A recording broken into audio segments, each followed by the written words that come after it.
안녕하세요. 반갑습니다. 여러분의 전기 기술 교육의 동반자, 저는 다산이도 대표 전병칠입니다. 2024년을 대비하는 전기기능사 필기 요점 정리. 자, 두 번째 시간, 바로 전기기기 시간입니다. 여러분, 여기에 있는 강의와 내용 함께 보셔야 하는데, 자, 이 내용은 어디 있느냐? 바로 저희가 다산에듀 네이버 공식 카페 전기 자격증 한 번 합격하기 전기기능사 필기 자료실에다가 PDF 파일로 올려놓을 테니까 여러분 편하게 다운로드 받아서 사용하시기 바라겠습니다. 그럼 제가 지금부터 전기기기 요점 정리 말씀드릴게요. 조금 말이 빠르더라도 어쨌든 요점 정리니까 잘 따라오시기를 바라겠습니다. 일단 직류기부터 시작합니다. 자, 직류 발전기의 3대 요소를 우리가 말하죠. 바로 다 자로 끝나게 되죠. 계자 있어야 되고요. 전기자 있어야 되고, 그리고 정류자 있어야 됩니다. 이 중에서 계자는 어떤 역할을 합니까? 자속을 발생하는 역할, 즉 자속과 같은, 자석과 같은 역할을 하게 되고요. 전기자는요, 자속을 끊고 유기 기전력을 발생하게 되죠. 정류자는요, 교류를 직류로 바꾸게 됩니다. 발전기의 유도 기전력은 어떻게 계산하게 됩니까? 이는 쭉 가서 마지막에 PZ 파이 60A분의 N 이렇게 계산할 수 있죠. 그래서 여기서 60A분의 PZ은 우리가 어떤 상수 K로 놓을 수 있고, 자속 그 다음에 N 회전수로 놓을 수 있습니다. 자, 전기기기에서 또 3대 요소 말고 브러쉬라고 하는 것도 있어요. 내부 회로와 외부 회로를 연결하는 용도로 사용하고, 자, 이때 탄소 브러쉬 많이 사용하거든요. 왜 탄소 브러쉬를 사용하냐? 바로 접촉 저항이 크기 때문에 그렇습니다. 전기자 권선을 감는 방법 중에서는 전기자 권선법이라고 해서 중권과 파권이 있어요. 여기 중권과 파권 우리가 비교해놨죠. 중권은 중첩해서 감는 일종의 병렬권이고요. 파권은 퍼트려서 감는 일종의 직렬권인데요. 여기서 병렬 회로수라고 하는 것을 잘 보셔야 됩니다. 어떤 것에서는 우리가 기호 A로도 이렇게 놓을 수 있는데요. 병렬 회로수 A는 중권일 때 극수 P와 같고요. 파권일 때는 항상 2가 됩니다. 브러쉬 수는요, 중권일 때는 극수와 동일하고 파권일 때는 2개 또는 극수만큼이 됩니다. 병렬로 되어 있다 보니까 보통 전압이 낮더라도 큰 전류가 흐를 때 전류를 분산하는 용도로 사용할 수 있고, 파권일 때는요, 우리가 전류가 좀 적더라도 직렬로 되어 있기 때문에 우리가 전압을 분배할 때 사용할 수 있습니다. 중권일 때는 귀납고리가 필요하고요. 파권일 때는 귀납고리가 불필요하다는 것도 여기서 나올 수 있습니다.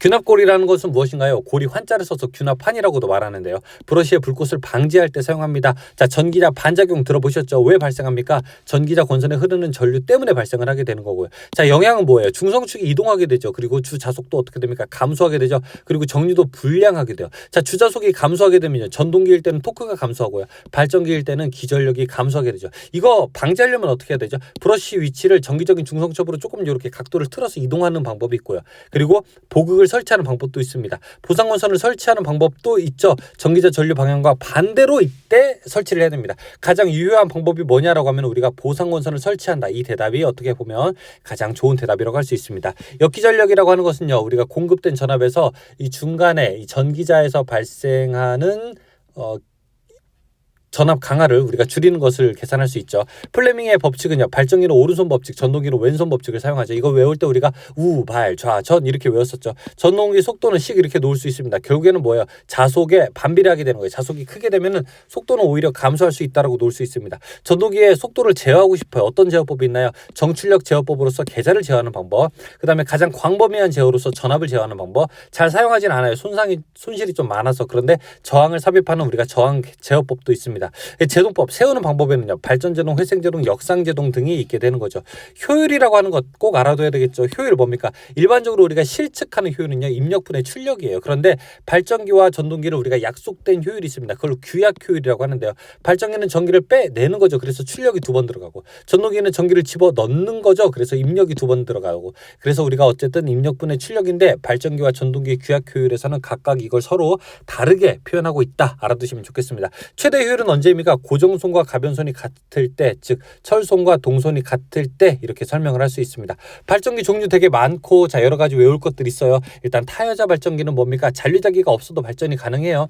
외부에서부터 자속을 만들어주기 때문에요. 자, 외부 특성 곡선은 무엇입니까? 바깥에서 만들어졌을 때, 바깥에서 봤을 때의 특성을 나타내는 곡선이에요. 부하 전류와 단자 전압과의 관계고요. 자, 무부하 특성 곡선은요, 부하가 없을 때죠. 그렇죠? 계자 전류와 단자 전압과의 관계를 나타낼 수 있습니다. 그래서 무부하 특성 곡선은 우리가 외울 때 개, 단 이렇게도 외우죠. 수하 특성은요, 수직으로 낙하하는 특성이라고 했어요. 용접기용 발전기에서 주로 나타나는 특징인데, 차동 복권 발전기입니다. 전압이 떨어져도 전류가 일정한 특성을 가지고 있는 게 바로 수하 특성 곡선입니다. 복권 발전기는요, 이 직권과 분권이 서로 짬뽕돼 있는 거예요. 그래서 복권 발전기를 만약에 분권으로 사용하고 싶다 그러면 직권 계좌를 단락시키고요. 이 복권 발전기를 직권으로 사용하고 싶다 그러면 분권 계좌를 개방하면 됩니다. 평복권 발전기는요, 무부하 전압과 전부하 전압이 같고요. 과복권 발전기는 전부하 전압이 오히려 무부하 전압보다 더 큽니다. 좀 특이한 특성을 가지고 있죠. 자, 직류 발전기를 만약에 병렬 운전시키고 싶으면 어떻게 해야 될까요? 일단 첫 번째, 조건이 같아야 되는 것 중에 하나가 바로 전격 전압이에요. 두 번째는 극성 플러스 마이너스 같아야 되고, 세 번째는 외부 특성 곡선이 완전 같지는 않아도 되지만 거의 같을 것. 자, 이것도 우리가 알아두셔야 됩니다. 자, 복권 발전기를 병렬 운전할 때는 균합선을 사용하고요. 자, 직권 전동기의 특징은 무엇입니까? 가장 큰 특징은 바로 뭐니 해도 힘이 세다는 거예요. 힘이 세고, 그 다음에 토크는 전류의 제곱에 비례한다. 토크와 속도는 제곱에 반비례한다. 자, 그리고 무부하 운전을 하면 안 된다. 그 전동기, 권상기, 크레인 이런 것들 때문에 토크가 큰 특성을 이용할 수 있는 부하에 적절하게 사용한다. 이렇게 놓을 수 있습니다. 자, 직권 전동기의 특징은 이제 전류의 제곱에 비례해요. 그 다음에 속도의 제곱에 반비례하는 특성 가지고 있습니다. 자, 직권 전동기의 토크 전류의 제곱에 비례한다라고 되어 있죠. 그 다음에 전동기 토크는 전류에 비례한다. 분권 전동기는 전류에 비례한다. 이렇게 놓을 수 있습니다. 자, 이게 분권 전동기가 빠져 있네요. 자, 그리고 분권 전동기는 정속도 전동기로서 정속도 특성이 유리한 곳에 사용한다. 속도 변동률 이렇게 있습니다. 전격분의 무부하 빼기 전격, 전격분의 무부하 빼기 전격 놓을 수 있습니다. 속도는요, 계좌 저항이 증가했을 때는 계좌 전류는 당연히 감소하게 돼요. 그러면 자속도 감소하게 되겠죠. 이때 속도는 오히려 증가하게 됩니다. 토크 공식은요, 우리가 0.97로 n분의 p 이렇게 놓을 수 있습니다. 근데 이때 주의할 사항은 바로 단위가 킬로그램 미터로 되어 있을 때 0.97로 곱한다는 거예요. 출력을 속도로 나눈 다음에 0.97로 곱하면 됩니다. 다 대형 직류 전동기의 토크 측정은 어떻게 할까요? 바로 전기 동력계를 이용하면 됩니다. 자, 변압기 한번 넘어가 볼게요. 변압기의 기본 원리가 무엇입니까? 물어보게 되면은 전자 유도작용을 이용한다. 이렇게 대답할 수 있어요. 자, 이때 권수비 A라고 하는 것은요, 2차 권수분의 1차 권수, 2차 전압분의 1차 전압, 그리고 1차 전류분의 2차 전류예요. 전류와 전압은 서로 반대가 되는 거죠. 그 다음에 2차 임피던스분의 1차 임피던스를 루트 씌운 거. 자, 이거 저항, 그 다음에 인덕턴스를 우리가 각각 제곱근 한 것도 역시 권수비로 계산할 수 있습니다. 등가회로는 뭘까요? 1차, 2차 전기회로와 자기회로를 합쳐서 하나의 전기회로처럼 나타낸 것들, 변압기를 더 특성을 이해하기 쉽게 하기 위한 것을 우리가 바로 등가회로라고 합니다. 전격 1차 전압은 전격 2차 전압에다 권수비를 곱한 거. 변압기 유기기 전력은요, E는 4.44 F-N 이렇게 놓을 수 있습니다.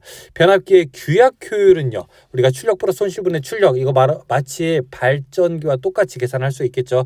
자, 직권은요, 소형 변압기의 권선법으로 주로 사용하고, 형권은 중형 변압기의 권선법으로 사용합니다. 몰드 변압기 현장에 가면 많이 볼 수 있어요. 코일을 에폭시 수지로 몰드한 저런 변압기가 바로 몰드 변압기입니다. 철손과 구리손이 같을 때, 자, 이때 최대 효율이 된다 기억하시고요. 손실에는 히스테리스손과 그 다음에 맴돌이손, 와류손이라고 하는 게 있죠. 히스테리스손은 우리가 규소광판을 사용하고 줄이기 위해서, 와류손은 우리가 그 철심을 성층해서 사용하게 됩니다. 주파수 변화에 따른 손실 한번 볼까요? 주파수가 증가하게 되면, 대신 이때 기억할 것은 전압이 일정할 때요, 주파수가 증가하게 되면 히스테리손은 감소하고 철손도 감소합니다. 주파수가 감소하면 히스테리손은 증가하지만 철손은 증가하게 되는, 자, 이런 특성을 가지고 있습니다. 자, 손실은 또 우리가 변하지 않는 손실로서 고정손이 있고요, 변하는 손실로서 가변손이 있습니다. 고정손이라고 하는 것은 부하가 크고 작음에 따라도 변하지 않아요. 그냥 일반적으로 철손. 가변손은 부하가 크거나 작거나 하게 되면 그에 따라서 변화해요. 주로 우리가 동손을 놓을 수 있죠. 히스테리시스 곡선이라고 하는 거 어떻게 생긴 겁니까? 자, 이렇게 생긴 곡선 있잖아요, 그렇죠? 자, 이렇게 생긴 거 바로 히스테리시스 곡선인데, 횡축과 종축이 어떤 뜻을 가지고 있느냐? 횡축은 자기장의 세기, 이때 만남점은 보자력이고요. 종축, 세로축은요, 자속 밀도 뜻하고요. 만남점은 잔류 자기를 뜻해요. 부하 손실의 측정은 어떻게 됩니까? 단락 시험이라고 하는 거 알 수 있고요. 임피던스 와트라고 하는 것은 권선의 구리손과 표율 부하손 이런 손실을 다 합친 것을 임피던스 와트라고 합니다. 자, 2차 측을 개방한 시험을 개방시험, 2차 측을 단락한 시험이 단락시험인데요. 개방 시험을 통해서 알 수 있는 건 철손, 무부하손, 와리손, 히스테리스손. 자, 단락시험 2차 측을 단락했을 때 하는 시험으로서 우리가 권선의 저항, 누설 리액턴스, 퍼센트 전압 강화, 전압 변동률 이런 것들을 계산할 수 있습니다. 전압 변동률이라고 하는 거 어떻게 계산할 수 있습니까? 우리가 보통 변압기에서는 전격분의 무부하 빼기 전격 전압 이렇게 계산할 수 있고, 백분율 전압 강화라고 해서 우리가 P 코사인 세터, Q 사인 세터 이렇게 놓을 수 있어요. 여기서 P라고 하는 것은 퍼센트 저항 강화를 얘기하고요, Q는요 퍼센트 리액턴스 강화를 말합니다. 변압기 이상이 생겼을 때 이상을 검출하는 계정기 크게 세 가지가 있습니다. 첫 번째, 두 번째는 전기적 이상을 검출해요. 자, 이때 차동 계정기와 비율 차동 계정기가 있고요. 세 번째는요, 부홀즈 계정기는 기계적 이상을 검출하게 돼요. 주 탱크와 콘서베이터 파이프 사이에 설치를 하게 된다고 해서 부홀즈 계정기, 굉장히 굉장히 시험 문제 많이 나와요. 자, 그 변압기 안에 기름이 있게 되는데요. 그 기름을 우리가 변압기유라고 합니다. 이 변압기유가 갖추어야 할 조건을 우리가 구비 요건이라고 합니다. 구비 조건.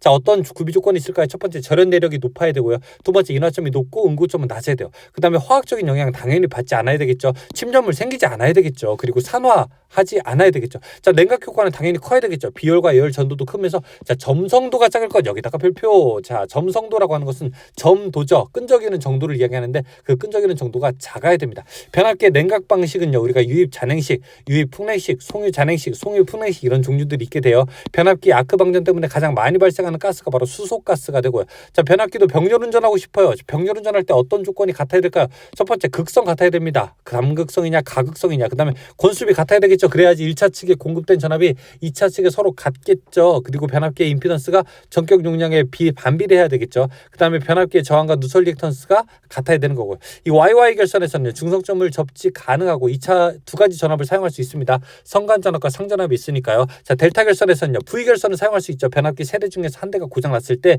우리가 임시로 삼상 전력을 공급할 수 있는데 바로 V 결선이 있기 때문에 가능한 거죠. 하지만 단점은 바로 중성점이 접지가 불가능하다는 거. 자, 델타 Y 델타 결선은요, 위상차가 30도 발생하게 됩니다. 중성점 접지할 수 있고요. 고조파 제거할 수 있습니다. 자, VV 결선일 때 이용률 0.866, 출력비는 0.577이죠. 승합기, 이 델타 Y 결선은 주로 승합기로 사용하고요. 자, Y 델타 결선은 주로 우리가 강압기로 사용한다. 기억하실 수 있습니다.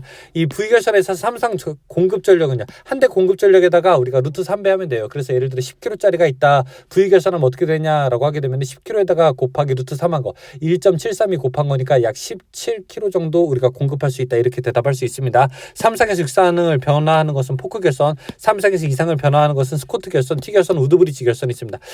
탭 절함 변압기 어떨 때 사용하게 됩니까? 배전 전압을 일정하게 하는 것, 즉 주상 변압기 주로 사용할 수 있죠.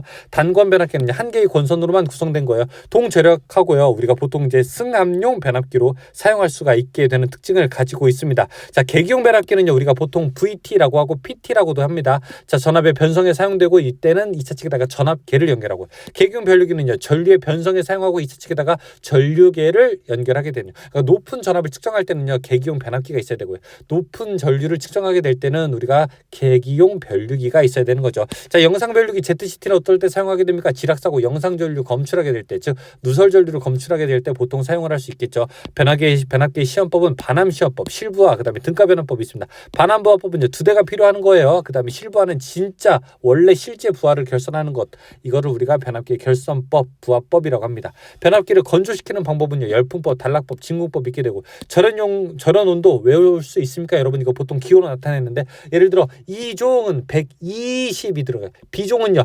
130이죠. 이게 B가 마치 숫자 13 같지 않습니까? F종 하게 되면 155도까지 버틸 수 있고, H 하게 되면 180도까지 버틸 수 있게 되는 겁니다. 자, 유도전동기 자개 특성은요, 삼상 유도전동기는 우리가 회전 자개가 만들어지는데 단상일 때는 교본 자개가 만들어져요. 그래서 단상 유도전동기는 특정한 방법을 이용해서 우리가 기동시킬 수 있게 되는 거죠. 슬롯, 보통 우리가 사구 슬롯 사용하는데요, 이거는 소음을 줄이기 위해서 사용합니다. 동기속도라고 하는 것은요, P분의 120F, 극수분의 120 곱하기 주파수 RPM으로 나타낼 수 있습니다. 슬립은요, 이 동기속도분의 동기속도 빼기 회전자 속도로 나타낼 수 있습니다. 자, 그런데 슬립이라고 하는 게 만약에 무브화 시에는 어떻게 되느냐? 이때는 동기속도로 회전한다라고 이제 볼 수 있고, 자, 이때는 슬립이 0이 되는 거고요. 기동 시에는요, 회전자가 정지하고 있을 때라고 해서 우리가 정지하고 있을 때 슬립은 1이 되는 겁니다. 일반적인 전동기의 슬립의 범위는요, 0보다는 크고 1보다는 작게 되죠. 자, 유도전동기 슬립은 어떻게 측정할 수 있을까요? 회전계법, 직류 밀리볼트계법, 수화기법, 스트로보법, 이런 종류들이 있습니다. 회전자 속도는요, 자, 1 빼기 슬립에다가 동기속도 구하는 겁니다. 자, 이때 동기속도는 어떻게 됩니까? P분의 120F 이렇게 놓을 수 있겠죠. 따라서 1 빼기 슬립이 효율이니까 동기속도의 효율을 곱한 것이 실제 회전자 속도가 되는 겁니다. 자, 2차 주파수는요, 바로 1차 주파수에다가 슬립을 곱하게 되는 거고요. 2차 저항손이라고 하는 것은 우리가 P2, 2차 입력에다가 슬립을 곱하면 바로 2차 저항선이 됩니다. 그래서 슬립을 또 반대로 구할 수도 있어요. 어떻게 해요? 2차 저항선을 2차 입력으로 나누면 됩니다. 단상 유도전동기 정액 운전 어떻게 합니까? 주 코일이나 보조 코일의 극성을 바꾸면 됩니다. 콘덴서 기동형 단상 유도전동기도 있어요. 자, 이때는 대용량 전액 콘덴서를 보조 건선과 직렬로 삽입할 수 있게 되는 겁니다. 농형 유도전동기의 속도 제어는요, 극수 변화법, 주파수 제어법, 1차 전압법 이런 것들이 있습니다. 그 중에서 최근에 많이 쓰는 것, 바로 이제 반도체를 적절히 이용하게 되는 VVVF, Variable Voltage, Variable Frequency라고 하는 방법 이용할 수 있고, 전압도 조절 조절할 수 있고 주파수도 조절할 수 있는 VVVF법 사용합니다. 토크의 대소 관계를 보게 됩니다. 반, 콘, 분, 쉐 이렇게 외울 수 있어요. 반발 기동형이 가장 크고 그 다음에 반발 유동형, 그 다음에 콘덴서 기동형 중에서도 분상형, 그 다음에 쉐이딩 코일형 이렇게 나올 수 있습니다. 근데 쉐이딩 코일형의 단점이 있어요. 그쵸? 어떤 거 있죠? 회전 방향을 바꿀 수 없다는 게 가장 큰 단점이 되는 겁니다. 비례추이, 우리가 유도전동기에서 꼭 나오는 게 바로 비례추이죠. 권선형 유도전동기에서만 사용할 수 있고요. 자, 2차 저항이 증가했을 때 슬립이 증가하죠. 속도는 감소하죠. 그때 토크는 증가하게 되는 겁니다. 2차 저항 아무리 변화해도 최대 토크의 크기는 변하지 않아요. 자, 비례추이할 수 있는 것 무엇이냐 물어봅니다. 1차 전류 역열, 1차 입력 이렇게 대답할 수 있게 됩니다. 전동기의 출력 어떻게 계산합니까? 단상일 때는 그냥 VI 코사인 세터예요. 근데 삼상일 때는 루트 3 들어가죠. 루트 3 VI 코사인 세터가 되는 겁니다. 토크는요, 유도전동기일 때는 전압의 제곱에 비례하게 되는데 동기전동기일 때는 전압에 비례하게 되고요. 자, 농형 유도전동기의 기동법은 몇 가지가 있어요. 그 중에서 가장 낮은 수준의 유도전동기의 기동법은 전전압 기동법. 그냥 한 번에 전기 다 집어넣는 거죠. 두 번째 5에서 약 15kW에 사용하는 거 Y 델타 기동법이 있습니다. 자, 근데 이때 기동전류 몇 배입니까? 원래 정상적으로 운전하는 운전전류의 몇 배입니까? 이거 많이 물어보는데 이때 대답할 수 있는 거는 3분의 1배라고 대답할 수 있고요. 그 다음에 리액터 기동법, 그 다음에 기동 보상기법 이렇게 대답할 수 있겠죠. 자, 권선형 유도전동기는 2차 저항 기동법을 사용할 수 있게 되는 겁니다. 그리고 2차 여자법 회전자의 슬립 주파수를 공급해서 속도를 제어하는 방법이 있고요. 비례추이할 수 있는 것이 있고 비례추이할 수 있는 없는 것이 있어요. 비례추이할 수 있는 것은 1차 전류, 2차 전류, 역률, 1차 입력, 토크 이런 것들. 자, 비례추이할 수 없는 것은 출력, 효율, 동선, 동기속도 같은 거. 원선도 작성할 때 필요한 시험은 부하, 구속, 그 다음에 고정자 권선 저항 측정 이런 것들이 필요하게 됩니다. 자, 동기발전기 구조는 어떻게 됩니까? 이 자석이 돌아가는 거니까 회전 계자형이라고 놓을 수 있습니다. 이때 동기속도도 P분의 120F로 계산할 수 있죠. 주변 속도라고 하는 것은요, 우리가 V는 VD, 그 다음에 60분의 N 이렇게 계산할 수 있습니다. 고조파를 제거하기 위해서는 보통 우리가 전절권 사용하게 되는데, 자, 전절권보다는 단절권을 사용하고요. 집중권보다는 분포권을 사용하고 있죠. 자, 그리고 매극, 매상당 슬로스라고 하는 건요, 상수 곱하기 극수분의 총 슬로스, 즉 총 슬로스를 상수와 극수로 나누면 되는 겁니다. 동기발전기의 병렬 운전을 할 때는 어떤 조건이 같아야 될까요? 자, 일단 유도기 전력의 주파수, 크기, 위상, 파형이 같아야 되는 거고요. 무효순환 전류에서는 두 발전기의 크기에 기전력 크기가 달랐을 때 바로 무효순환 전류가 생기게 되는 거고, 유효순환 전류는 위상이나 주파수 차이가 있을 때 흐르는 전류가 바로 유효순환 전류가 되는 겁니다. 이 무브와 포화 곡선이라고 하는 것은 무엇일까요? 유도기 전력과 계좌 전류의 관계가 되는 거고요. 자, 동기기, 전기자, 반작용, 암기표 이거 기억하시죠? 양쪽에 V, I 놓은 다음에 위에 감자, 밑에 증자. 자, 왼쪽에는 발전기, 자, 오른쪽에는 전동기일 때를 설명하고 있는 거죠. 단락곡선이 직선이 되는 이유는 무엇이냐? 그렇게 대답하면은 물어보면 우리가 전기자 반작용 때문에 그렇다라고 대답할 수 있겠죠. 동기 검정기 왜 사용하냐? 교류 전환의 위상을 점검하기 위해서 사용하게 된다.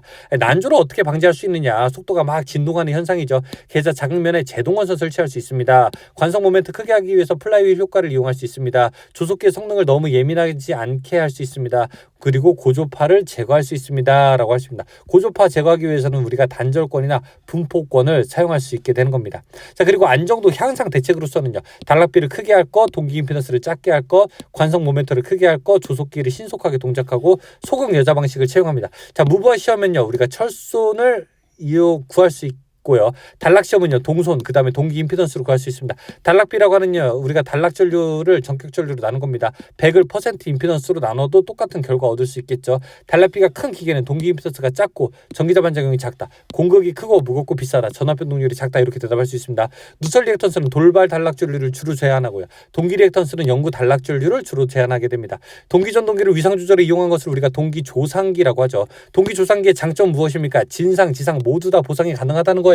콘덴서나 리액터와는 다른 특징을 가지고 있죠. 자, V 곡선, 우리가 위상 특성 곡선, V 특성 곡선 이렇게도 나타내는데 이 곡선의 모양이 마치 이렇게 알파벳 V와 같아서 그렇습니다. 공급 전압과 부하가 일정한 상태에서 계좌 전류와 전기자 전류가 어떻게 바뀌는지 그 관계를 나타내는 겁니다. 자, 이쪽이 계좌 전류고 이쪽이 바로 전기자 전류죠. 이 계좌 전류를 크게 하게 되면 진상 용량성으로 바뀌고요. 계좌 전류를 작게 하게 되면 부종여자가 됐을 때는 우리가 지상 유도성이 되는 겁니다. 자, 역률이 1일 때는요, 전기자 전류가 최소인 경우고요. 그쵸? 그 다음에 과여자일 때는요, 콘덴서로 작동한다. 부종여자일 때는요, 리액터로 작동하게 된다. 자, 이거 대답할 수 있습니다. 자기여자를 방지하는 방법은요, 발전기 여러 대 병렬로 접속한다. 수전단에 동기조상기를 접속한다. 단락비가 큰 발전기를 사용한다. 수전단에 리액턴스를 병렬로 접속한다. 이렇게 놓을 수 있습니다.